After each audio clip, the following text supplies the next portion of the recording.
পরিবর্তে মায়েদেরকে অগ্রাধিকার দিয়েছেন। আমরা সকল ম্যাডামরা এই জন্য এখানে 12 জন শিক্ষিকা রয়েছি।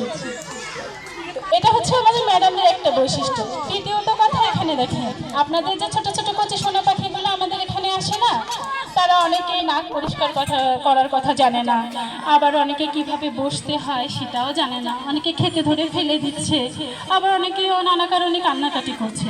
একজন বাবা কিন্তু সন্তানের কান্নাটা সহজে থামাতে পারে না, তবে একজন মা অনায়াসে তার সন্তানকে কোলে তোলা মাত্রই সন্তান থেমে যায়।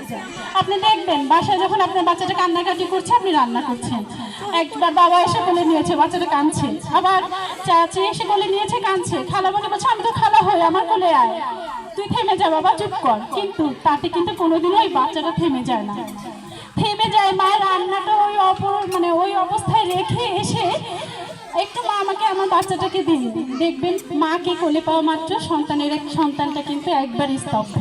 সেই কেজি স্কুলের বৈশিষ্ট্য এই ম্যাডামদের, যাতে বাচ্চারা যেমন মায়ের করে থাকে, ঠিক আমাদের স্কুলেও এই মায়েরা, এই ম্যাডামরাই বাচ্চাকে ওই কান্না থামানোর জন্য এক্সপার্ট।